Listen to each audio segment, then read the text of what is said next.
Bonjour Mathilde, je m'intéresse à la relation que l'on entretient avec les livres et j'aimerais en savoir plus sur tes habitudes à toi. Mais tout d'abord, est-ce que tu veux bien commencer par te présenter en quelques mots, s'il te plaît? Salut Caroline, merci beaucoup pour ton invitation. Écoute, je suis ravie d'échanger ces mots avec toi au sujet d'une passion commune, les livres. Quelques mots pour me présenter. Donc, je suis Mathilde, je suis belge, j'ai 28 ans. Je suis du coup passionnée, entre autres, de lecture, mais également de philo et de la vie de manière générale. Donc, j'aime bien résumer tout ça par l'art de vivre, qui englobe un petit peu tout ce qu'on a envie de mettre là-dedans. Voilà, et actuellement, je suis dans un projet de reconversion professionnelle, dont je travaille sur un projet qui mêle justement le coaching, l'écriture, la philosophie et la lecture. Donc j'ai hâte de pouvoir t'en dire plus dans quelques mois, mais pour l'instant, je garde le suspense. Merci Mathilde pour ta présentation. J'ai hâte d'en savoir plus très bientôt. Pour commencer cette conversation, je voulais te demander si tu te souviens de ton premier contact avec les livres. Quand sont-ils entrés dans ta vie? Alors mon premier contact avec les livres, il est assez lointain. J'ai eu la chance d'avoir des parents qui me lisaient beaucoup d'histoires, notamment avant d'aller dormir. Et d'ailleurs, c'est des moments que je trouve très précieux et dont je me souviens assez bien. Et je me souviens notamment d'une anecdote que je trouve assez mignonne. Ma maman essayait, de temps à autre, quand elle était un petit peu fatiguée, de sauter quelques pages du livre qu'elle était en train de me lire. Le problème, c'est que je connaissais tellement par cœur les histoires que je lui faisais la remarque qu'il manquait une partie. Et donc je ne me laissais pas avoir, malgré mon jeune âge. J'étais assez, assidue et je me souviens encore de certaines pages qui m'ont marquée. Et je me souviens aussi de certaines collections. Je sais que j'étais, par exemple, fan de Bonhomme et les dames, qui traitaient, de personnages, qui étaient, liés aux émotions.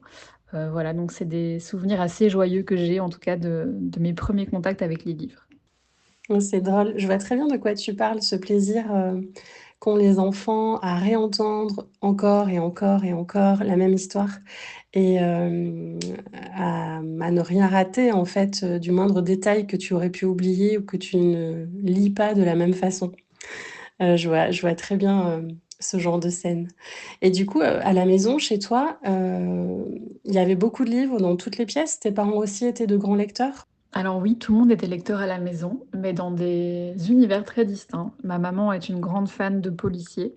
D'ailleurs, je ne l'ai que connue en train de lire des policiers.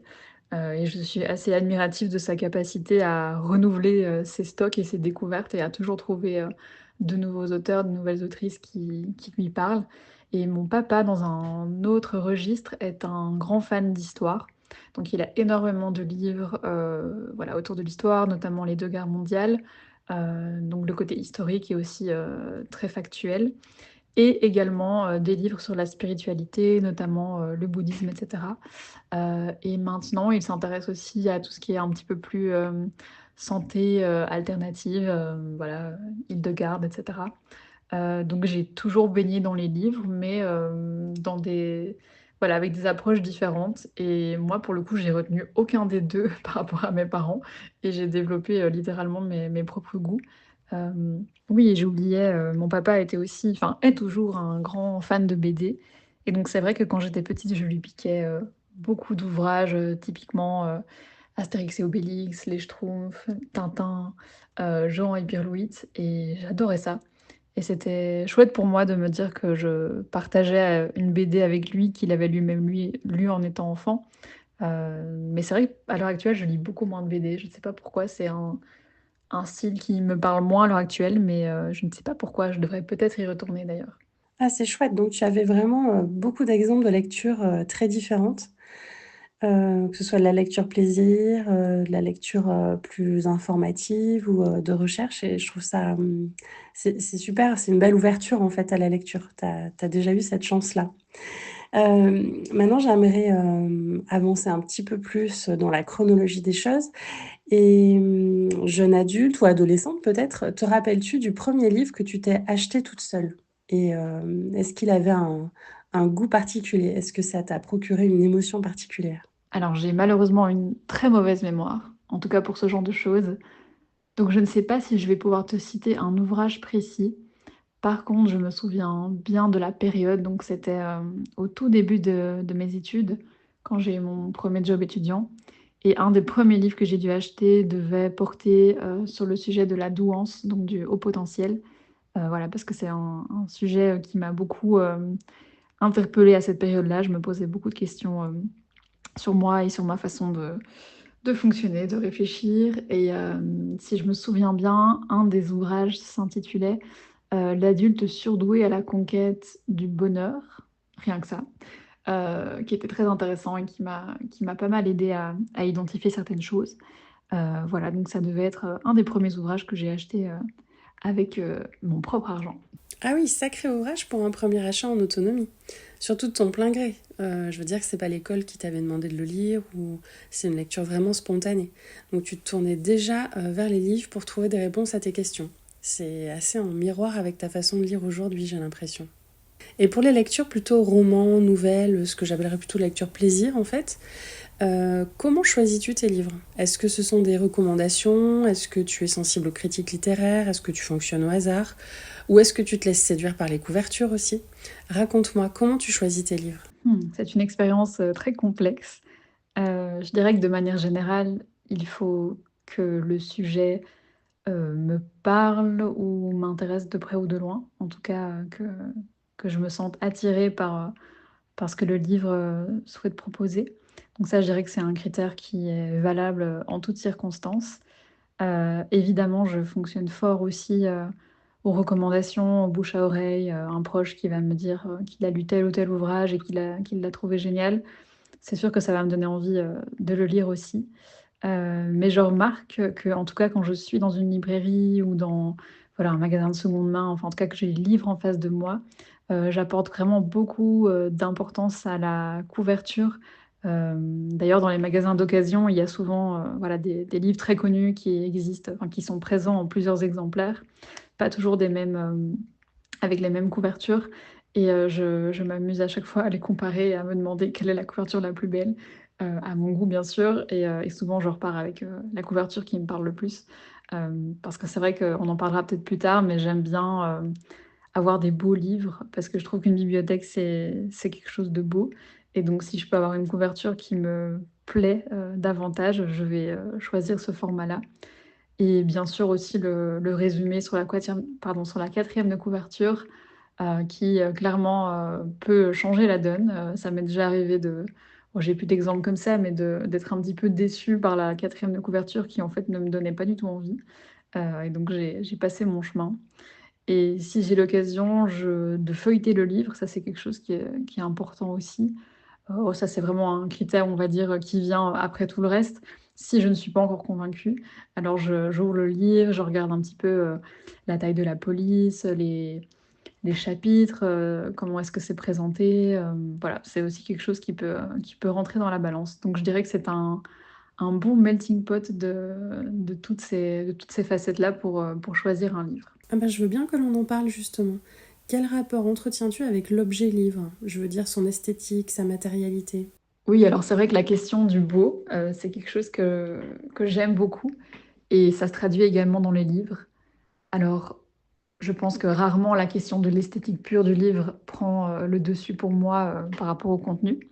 Mais si les 2 peuvent s'allier, j'avoue que je vais préférer cette option-là, d'avoir un livre qui me plaît, tant pour ses propos, pour son histoire que pour l'objet en tant que tel.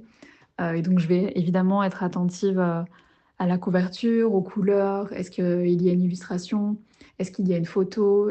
Comment le titre est écrit? Comment le sous-titre est aligné ou pas avec le titre? Quelle est la matière du livre, son épaisseur? Et pour moi, la beauté du livre n'est par contre pas synonyme d'un livre intact. Je pense qu'un livre peut être très beau aussi dans son âge. Moi, j'ai par exemple quelques livres que j'ai chinés à gauche, à droite, qui sont complètement, jaunis par le temps, croqués, avec des annotations, même voilà, des gens qui ont mis fluo, qui ont écrit des choses et j'adore ça. Donc pour moi, le beau est aussi synonyme de vie et d'ancienneté, donc l'un n'empêche pas l'autre. Mais c'est vrai que dans ma bibliothèque, je vais être attentive, aux couvertures parce que ça va, en fait, influencer ma façon de les ranger. Alors bien sûr, je les range Enfin, bien sûr, pas forcément d'ailleurs. Je les range par sujet, mais dans les sujets, je vais aimer, voilà, avoir une composition un petit peu harmonieuse, faire attention à la taille des livres, aux couleurs et cetera, pour que globalement, visuellement, quand je regarde ma bibliothèque, je sois satisfaite visuellement. Et pour moi, il y a vraiment une expérience, physique à avoir au livre, en plus du contenu, et la prise en main, c'est quelque chose de super important. Beaucoup de choses, super intéressantes dans ce que tu viens de nous dire. Est-ce que du coup, je vais revenir sur le soin au livre. Est-ce que toi, donc je comprends que tu peux aimer un livre, d'occasion, qui est déjà surligné, qui a déjà vécu et qui raconte un petit peu sa première vie, passée. Mais est-ce que toi, tu fais attention aux livres? Est-ce que tu es soigneuse avec ce que tu achètes? Est-ce que tu es plutôt du genre à ne pas les corner, pas les surligner? Est-ce que tu les protèges quand tu les transportes? Ou alors, tu as quand même une certaine distance avec l'objet, tu as aucun problème à les abîmer un peu dans le sac, à écrire dedans, à retourner la couverture pour les lire, voilà. Tu es plutôt, quel genre de lectrice? C'est marrant comme question parce que je j'y avais jamais réfléchi.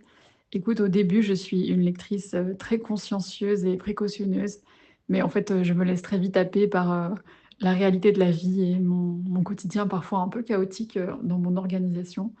Enfin, c'est pas vrai parce que je suis quelqu'un d'assez organisé, mais c'est vrai que vu que je fais parfois les choses un peu vite, vite, c'est vrai qu'on n'est pas à l'abri d'avoir une petite page, voilà, qui se ferme mal, et cetera. Donc c'est vrai qu'au final, je vais apprécier avoir un beau livre neuf aussi. Je vais essayer d'en prendre soin, mais il y a rien à faire. Il y a un moment où le livre finit par vivre. En tout cas, si je l'emporte avec moi et qu'il vit avec moi, en fait. Du coup, là, je lâche prise et j'accepte que le livre potentiellement aura quelques à-coups ou quelques marques. Bon, je fais quand même attention, hein, mais voilà, j'ai un petit lâcher prise quand même à un moment qui se fait. Et du coup, dans mes lectures, et cetera, oui, j'écris en fait dans mes livres, des petites notes, des annotations. Parfois je mets même du fluo, enfin je surligne au fluo. Ça dépend un petit peu des lectures. Mais, alors au début, j'écrivais souvent au crayon, dans l'idée de pouvoir, si je voulais, gommer et cetera. Mais en fait, pour être honnête, je ne suis jamais repassée dans un livre pour gommer, mon passage parce que je me suis dit que c'était pas forcément cohérent.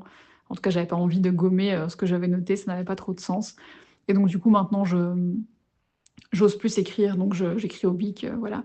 Et si un jour je le donne ou j'allais dire je le vends, mais bon, je pense qu'on donne plus des livres qu'on ne les vend.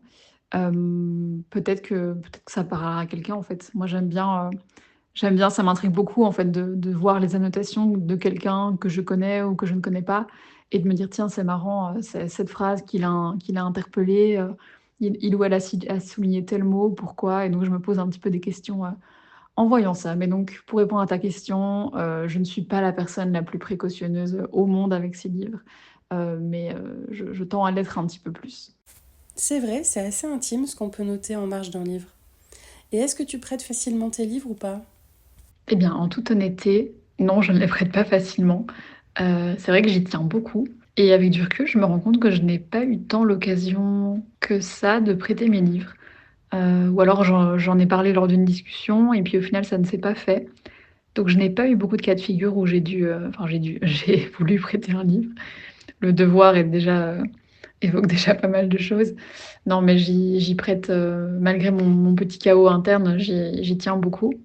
Et donc je pense que ça va vraiment dépendre, du contexte, mais en tout cas, si mes proches m'entendent et que je leur propose de leur prêter un livre, c'est vraiment qu'ils comptent pour moi et que je pense que le livre va leur parler. Mais donc c'est plutôt flatteur. Mais, c'est vrai que je c'est compliqué. Je vais me demander peut-être, voilà, comment est-ce qu'ils vont en prendre soin et en même temps, je trouve ça très beau de transmettre un message en prêtant un livre et c'est une vraie attention, en fait. Donc je pense que je pourrais, plus m'ouvrir à ce niveau-là et peut-être plus me questionner sur mes lectures et imaginer à qui ça pourrait parler. Je pense que c'est une chouette perspective à développer. Oui, je trouve que c'est beau, en fait, la transmission dans le prêt du livre ou le don du livre. Et c'est vraiment dans cette idée-là que j'ai imaginé les ticket books. J'ai envie maintenant que tu me racontes un peu tes habitudes de lecture. Par exemple, où aimes-tu lire? Ah, où aimes-tu lire, pardon? As-tu des endroits préférés chez toi, à l'extérieur? As-tu des positions préférées? Il y a aussi ce rapport au corps, on a besoin d'être détendu ou d'être, installé, dans certaines positions. Et puis enfin, as-tu des rituels autour de ça? Est-ce qu'il y a un moment de la journée particulier où tu aimes lire? Est-ce que tu accompagnes toujours tes lectures, d'une boisson spécifique ou, d'un petit gâteau, d'un truc à grignoter ou, voilà, parle-moi de tout ça. Est-ce que tu lis en silence? Est-ce que tu aimes bien avoir un fond musical? Alors je n'ai pas vraiment d'habitude spécifique à proprement parler.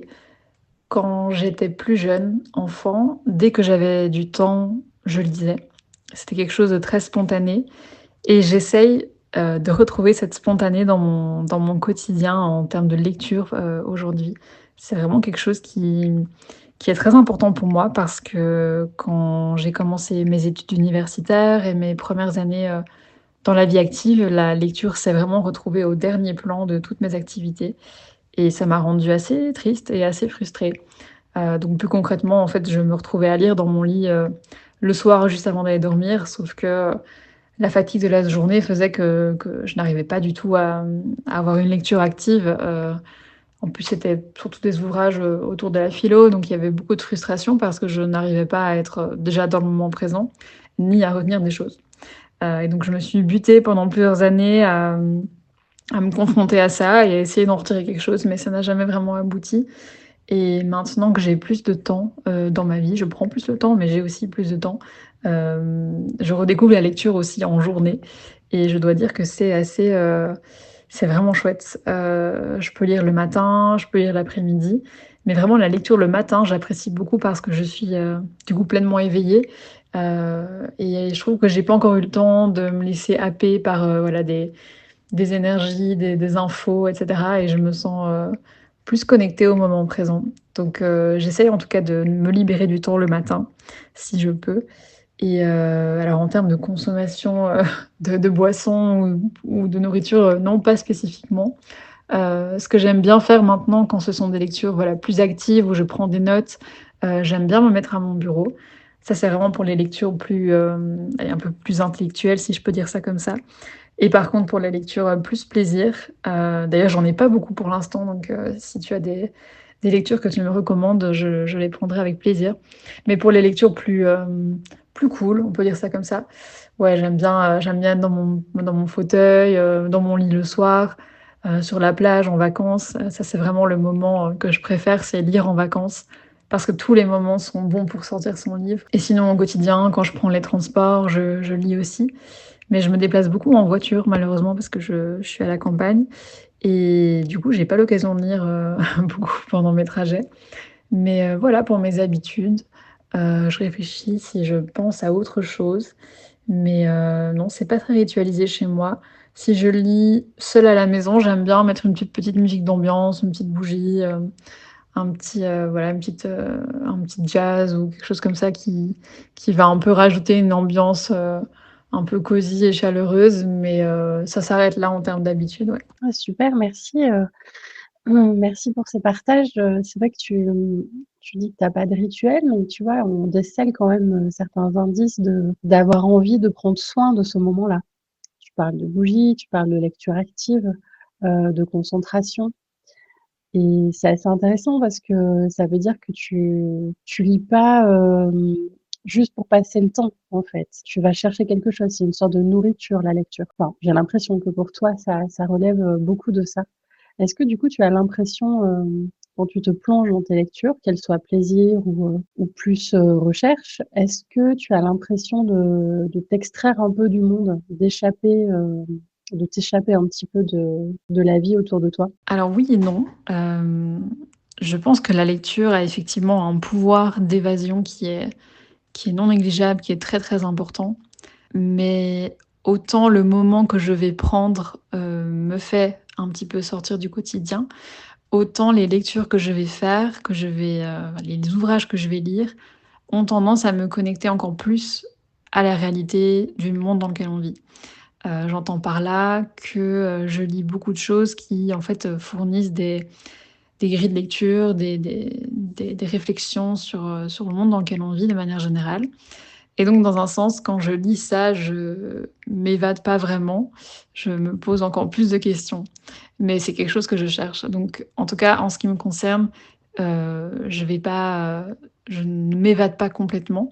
Par contre, le moment, de la lecture en tant que telle, cette parenthèse que l'on prend, ça, clairement, ça me fait p sortir de mon quotidien et comme je disais, c'est quelque chose que j'essaye de mettre plus en place, davantage en place dans ma vie. Oui, c'est ce que tu évoquais tout à l'heure, tu as l'impression de manquer de temps pour lire ou d'avoir du mal à te donner rendez-vous en fait, pour avoir ce temps de lecture, que tu aimerais, peut-être avoir chaque jour ou en tout cas assez régulièrement. Est-ce que tu as l'impression de voler du temps à tes journées pour lire? Tu parles de rendez-vous et c'est vraiment ça. D'ailleurs, dans mon agenda numérique, je note souvent, des créneaux lecture. En tout cas, quand ça s'inscrit dans ma semaine, active, je suis quand même, beaucoup moins stricte, le week-end, mais quand c'est en pleine journée, je me note ce moment pour ne pas l'oublier, pour qu'il ait une place parmi le reste et c'est une façon de conscientiser aussi, je pense, l'importance de la lecture et le fait qu'elle a toute sa place, parmi mes autres activités. OK. Venons-en maintenant à la façon dont tu vis avec tes livres. Tout à l'heure, tu évoquais la façon dont tu les rangeais par couleur, ou par genre, il me semble que tu as dit. Est-ce qu'il y a des livres, par exemple, dans plusieurs pièces de ta maison? Est-ce que tout est, dans ton salon? Est-ce que tu as une grande bibliothèque? Est-ce que tu en as, près de ton lit, qui sont peut-être plus, que tu n'as pas encore lus? Comment, ça s'organise chez toi? Est-ce qu'il y en a un peu partout ou est-ce que tu es, très organisée et tout ça est ordonné? Alors la plupart de mes livres se concentrent dans mon bureau.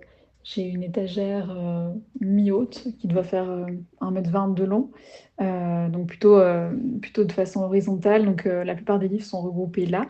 Et sinon, c'est vrai que j'aime bien avoir des petites piles de livres à gauche, à droite, par exemple dans mon salon, sur ma table de nuit aussi, j'aime beaucoup et évidemment les livres de cuisine, plutôt dans la cuisine.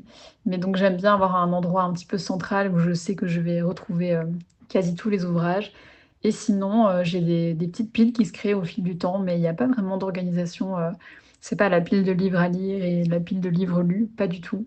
Je pense que je me réfère de nouveau à cette question d'esthétique et d'esthétisme, pardon et puis je me dis que tiens, ces couvertures vont bien là ensemble, je vais en faire une petite pile et je vais poser un pot de fleurs dessus. Voilà, c'est plutôt comme ça que ça s'organise, donc dans la non-organisation. Et est-ce que tu as vraiment l'impression que c'est purement esthétique ou il y a aussi ce côté, que tu vis avec eux, d'en semer un peu partout? Tu as une sensation, de sentir leur présence en fait, à différents endroits de ta maison ou de ton appartement? Est-ce que tu as l'impression qu'ils vivent avec toi ou que tu vis avec eux? J'ai un petit peu l'impression qu'on est dans une relation, d'interdépendance avec mes livres. Hem, je pense qu'eux vivent avec moi dans le sens où ils sont présents dans la pièce. A priori, ils ne bougent pas encore. Ils sont là, ils sont présents, ils sont témoins de mes états d'âme, de ce qui se passe à la maison, de la vie tout court et dans l'autre sens, j'ai aussi l'impression, moi, de vivre avec eux parce que je reconnais leur présence. Il m'arrive souvent de les regarder, voilà, que mon regard, se pose sur eux, sur une tranche, d'un livre, sur un titre et je me rappelle leur présence et donc là, j'ai plus l'impression que c'est moi qui vis avec eux et qu'ils sont leur place et que je me rappelle de leur présence et je l'honore d'une certaine façon. Donc je pense que c'est un rapport assez mutuel, mais c'est très intéressant comme question, qui vit avec qui? Oui, j'aime beaucoup, en fait, interroger le rapport entre les livres et les lieux. Quels sont ces lieux où l'on va, découvrir des livres? Quels sont ces lieux où l'on aime lire? Comment les choisit-on? C'est ce que j'ai envie de te poser comme question maintenant, c'est ce rapport à ces lieux. Qu'est-ce qui te fait aimer une librairie plutôt qu'une autre, par exemple? J'aime beaucoup les librairies qui ont un certain charme, peut-être lié à l'ancien et j'apprécie aussi les agencements en allées, de sorte que, lorsqu'on prend le temps de s'éterniser devant un bouquin, devant une sélection, en comparant les couvertures comme je disais tout à l'heure, qu'on ait une certaine forme d'intimité, une certaine bulle qui puisse être possible dans un lieu, qui reste public, mais voilà, qu'on ait un petit recoin, de librairie à soi, l'espace d'un instant. le temps de consulter ce qui nous fait envie. Fréquentes-tu aussi les bibliothèques? Non, je vais rarement dans les bibliothèques. Du coup, comme, tu vis en Belgique, existe-t-il d'autres lieux particuliers où l'on peut se rendre pour découvrir des livres? Par exemple, des librairies, un peu atypiques, des salons de lecture ou des cafés dédiés? Oui, on a plein de super endroits. Je pense là comme ça au Millefeuille à Ixelles, Scarbook qui est une, librairie épicurienne du côté de Scarbeck. Il y a aussi évidemment Filigrane, qui est très connu. Il y a aussi, Quartier Libre à Forêt qui est une librairie coopérative. Dans le centre historique, tu peux aussi trouver, Tropisme qui est magnifique. Et il y a aussi Cook& Book qui allie, voilà, librairie et restaurant. Donc ça, c'est pour Bruxelles notamment, mais je pense qu'il y en a encore plein d'autres. En Flandre, il doit y avoir aussi beaucoup de choses, mais je ne connais vraiment pas bien par contre. Et alors côté, Brabant wallon et Hainaut, je suis sûre qu'il y a aussi plein de chouettes endroits. Je sais que sur Liège, il y a beaucoup de choses qui se font. Je devrais une fois aller jeter, un œil de sur ce qui se fait, mais c'est vrai que c'est un peu plus loin. Et sinon, je pense aussi à pas mal de clubs de lecture qui sont créés, voilà, par des amateurs et des amatrices de lecture. Enfin voilà, en tout cas sur Bruxelles, il y a plein de chouettes initiatives et il y a vraiment moyen de trouver, je pense chaussures à son pied. Il y a aussi des ateliers d'écriture qui sont donnés, donc une petite recherche Google et franchement, je pense qu'on peut trouver, beaucoup de choses. Merci beaucoup Mathilde pour toutes ces recommandations. L'offre est vraiment impressionnante. Vous avez beaucoup de choix. Les Belges amoureux des livres sont très chanceux. J'aimerais te poser une dernière question. J'aimerais savoir en fait quel impact la lecture a sur ta vie. Je dirais que la lecture m'accompagne comme un espace de réflexion, d'évasion et d'apprentissage en continu. Elle m'a permis de traverser des périodes difficiles, en étant source de réconfort. Elle me permet aussi de vivre des choses, plutôt positives et exaltantes. Elle propose des perspectives nouvelles. C'est plus qu'un loisir pour moi, c'est vraiment une façon d'être au monde, je pense, de découvrir aussi, d'autres réalités et vraiment de s'ouvrir et de voilà, d'avoir des grilles de lecture qui sont, affinées, et qui sont, sensibles et je pense que c'est très important. C'est vraiment un moyen de rencontrer des idées, et de s'enrichir, en fait. Donc ouais, c'est une très belle façon, je pense, d'être au monde, c'est de lire. Je suis bien d'accord avec toi, vraiment. Et je te remercie infiniment parce que c'était passionnant d'échanger là-dessus avec toi. Tu nous as confié beaucoup de choses sur ta relation au livre et c'est vraiment super intéressant. Donc je te remercie beaucoup, beaucoup. Et pour terminer, je vais te demander de compléter cette phrase. Pour toi, la lecture devient un art de vivre quand? La lecture devient un art de vivre quand elle est vécue pleinement. Merci à toi vraiment pour, cette invitation, pour avoir, créé cette parenthèse, cette bulle de réflexion, autour de nos habitudes sur les livres. J'ai trouvé ça très intéressant et j'ai même appris des choses sur moi. J'ai réfléchi à des choses, auxquelles je n'avais jamais pensé auparavant. Donc, vraiment merci pour ça. J'ai adoré ce moment.